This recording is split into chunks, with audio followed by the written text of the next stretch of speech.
Menikahi Hot Om-Om. Isen-isen. Bab 289. Halo. Perempuan cantik itu berhambur melangkah cepat menuju Widya dan teman-temannya. Halo Auntie. Serempak tiga sahabat Laivia itu menyambut Laivia. Mereka senang tentu saja bisa melihat wajah sahabatnya yang mereka tahu beberapa bulan ini lebih banyak murung. Cantik banget Auntie Laivia. Iya, dong. Sejenak, mereka berempat mengobrol. Tidak ada yang membahas Aksa sama sekali sebab mereka semua tahu, nama lelaki itu begitu sensitif bagi Laivia. Bun. Nebeng ke kamar mandi dong. Kebelet. Sekalian mau ganti baju nih. Tadi buru-buru. Lantai 2 lift. Pojok sebelah kanan. Ke sana aja. Oke thanks. Laivia segera berlari menuju lantai 2 melalui tangga yang ia lihat. Buru-buru ia menuju tempat itu sebab sudah sedari tadi menahan rasa buang air kecilnya. Toh ia juga harus berganti pakaian sebab tadi nyatanya ia tidak sempat melakukannya, karena sang ibu pada akhirnya mengajaknya berangkat lebih awal dan memintanya membawa baju ganti saja. Menghilang dari pandangan, Widya baru teringat sesuatu. Begitu juga dengan teman-temannya. Loh, bukannya Mas Aksa. Astaga. Biarin. Ruangan itu gelap. Laivia melangkahkan kakinya masuk ke dalam. Tangannya langsung mengunci pintu. Paper bag berisi pakaiannya ia taruh di atas meja rias. Langsung berlalu ke kamar mandi dan berada di sana untuk beberapa menit sebelum kemudian keluar lagi. 2. Lebih memilih menghidupkan lampu temaram samping tempat tidur, Laivia kemudian melucuti seluruh pakaiannya. Menyisakan bra dan pantisnya. Tanpa ia sadari, di sudut ruangan itu, sepasang mata memperhatikannya. 3. Sosok itu menelan ludah. Sengaja diam agar tidak mengagetkan. Pemandangan tidak jauh dari tempatnya berswidyai membuat tenggorokannya kering. Indah. Tubuh yang melekuk ramping itu tak luput sedetik pun dari mata tajamnya. Sudah menjelma menjadi penguntit sekarang. Laivia, gadis itu kini sudah tumbuh dewasa dan menawan. Tidak bisa sekedar dikatakan sebagai gadis, dia sudah menjadi wanita yang anggun. Tidak salah jika banyak lelaki yang mendekatinya. Tapi perempuan itu walau ramah tidak mudah diluluhkan hatinya. Karena nyatanya, ia tidak pernah terlibat hubungan apapun dengan lelaki manapun. Dia seolah membatasi dirinya, menjaga hatinya untuk seseorang yang khusus. Dan siapa sangka, seseorang itu adalah dirinya ini. Lelaki bernama Aksa yang gegabah dan tidak percaya diri. Tapi tidak. Aksa yang sekarang tidak demikian. Cukup yang kemarin-kemarin menjadi pelajaran baginya. Siapapun pantas memperjuangkan sesuatu yang dia inginkan. Setidaknya, seseorang harus mencoba hal yang ia inginkan sebelum menyerah dan akhirnya menyesal. Beruntung dirinya masih memiliki kesempatan kedua. Jika tidak, mungkin ia akan menyesal seumur hidupnya. Duh, gerah banget lagi, ucap Laivia. Mandi kali ya. Tadi, karena membantu ibunya menyiapkan perlengkapan kue dan makanan yang akan dibawa ke rumah Widya, tubuhnya jadi berkeringat lagi. Dan ia tidak sempat untuk mengulang mandi paginya. Udah, bawa aja baju ganti, Liv. Kita harus buru-buru ke sana sebelum tamu-tamu banyak yang datang. Tapi Laivia gerah, Ma. Mandi bentaran Lagian mama tadi suruh Laivia siap-siap malah disuruh bantuin di dapur. Anggi sudah hampir mengomel. Nggak sempet, sayang. Mbok Jum sama Mbok Ira lagi nyiapin yang lain. Tinggal masukin ke mobil sama bungkus-bungkus ini dikit aja kok. Kalau mama kerjain sendiri bakalan lama. Kamu jaga-jaga aja bawa handuk sama sabun mandi. Di sana aja bersih-bersihnya. Kalau di rumah bisa telat, Liv. Kamu kalau mandi lama banget. Bentar doang, kok. Siram-siram aja, Ma. Please. Udah di sana aja. Jangan ngeyel, sayang. Akhirnya Laivia hanya bisa menurut. Membawa pakaian ganti dan perlengkapan mandinya sendiri.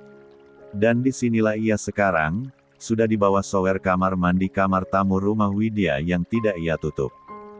Damn it. 4. Aksa meremang. Bibirnya mengumpat. Jakunnya bergerak naik turun melihat Laivia tanpa busana. Katakan ia lelaki kurang ajar yang malah menikmati. Ia tidak segera mengalihkan pandangannya, malah sengaja memaku matanya ke arah sana. Hanya sebentar saja, gadis itu tidak berada lama-lama di dalam sana. Tapi hal itu mampu membangkitkan sesuatu di dalam diri Aksa. Dia mengeras bagaikan batu.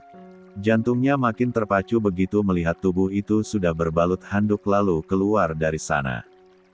Hanya sebentar saja, tubuh yang sudah dikeringkan itu kembali polos. Memakai pantisnya. Disusul dengan bra yang berusaha ia kaitkan sendiri. Tangannya berusaha menggapai bagian pengait belakang, tapi kali ini ia kesusahan. Duh, susah banget lagi, keluhnya. Aksa yang gemas akhirnya melangkah maju. Diam-diam muncul di belakang Laivia. Tangannya begitu saja membantu mengaitkan branya. Laivia langsung tersentak. Tubuhnya menegang seketika. Jantung yang sedari tadi berdetak aman-aman saja kini memacu keras. Sangat keras sampai-sampai ia hampir lupa cara bernapas. Dan yang makin membuat Laivia ketakutan, tangan besar itu kini malah dengan berani melingkari perut rampingnya, merengkuhnya dari belakang dan mengecup puncak kepalanya. Bukan tidak ingin melawan, tapi saking paniknya Laivia mengalami responsive freeze. Perempuan itu sedang berada dalam mode dorsal vagal atau biasa disebut shutdown. Tubuhnya memaku dan membatu tanpa melakukan perlawanan apapun. 1 menit, tubuhnya kaku, bahkan kini Laivia dapat melihat dengan jelas siapa yang tengah memeluknya sebab lelaki itu memutar tubuhnya agar mereka berdiri berhadapan. Aksa menelan ludahnya dengan susah payah, hanya itu yang bisa gadis tersebut lakukan. Tangan besar itu kini mengusap pipinya dengan lembut. Kelopak matanya mengedip lambat melihat ketampanan nyata di hadapannya itu. Otaknya mendadak malfungsi. Terlebih saat telapak tangannya dibimbing untuk mengusap dada bidang tanpa penutup itu. Lah seperti orang yang terkena hipnotis sebab membiarkan itu terjadi. Bahkan ia tidak menyadari jika tampilan mereka kini mengkhawatirkan. Lelaki itu hanya menggunakan handuk yang masih menggantung rendah di pinggangnya, sedangkan ia sendiri hanya menggunakan pentis juga bra yang baru saja selesai dipasangkan. Beautiful, ucap Aksa sambil membawa jemarinya menjepit dagu Laivia. Kini, mata mereka saling memaku satu sama lain. Aksa, lelaki itu memajukan wajahnya, bibirnya dengan berani menyentuh bibir lembut Laivia. Melumatnya pelan, membimbing tangan gadis itu untuk menggantung di lehernya. Laivia sampai tidak tahu apa yang sedang dia lakukan, entah perasaannya yang terlalu kuat pada Aksa, atau hal lainnya, ia membiarkan semuanya terjadi begitu saja. 5. Diam, bibirnya awalnya diam saja. Sebelum akhirnya ia membalas. Dan entah sejak kapan, tubuhnya sudah berada di gendongan tangan kokoh Aksa seperti anak koala yang memeluk induknya. Kakinya melingkar di pinggang ramping lelaki itu. Secara alami, Aksa melangkahkan kakinya mendekati tempat tidur. Merebahkan perempuan itu di sana. Tidak sadar, dua insan yang sama-sama memiliki gelombang perasaan yang begitu besar itu diliputi kabut. Kabut semangat panen yang semakin tidak bisa dikendalikan. Tanpa mereka sadari, di antara connecting door yang ada di kamar itu, ada dua pasang mata yang sedang memperhatikan kegiatan mereka berdua. Ruang tamu. Eyang. Eyang. Nina berlari-larian menuju kakek dan neneknya berada. Haris Anggun, Indah, Anton, Anggi dan yang lain ada di sana. Apa, sayang? Kenapa lari-larian gitu? Mama Indah yang langsung menyerbu berlutut menyambut sang cucu. Tidak lama kemudian, di belakang Nina, ada Niko yang menyusulnya.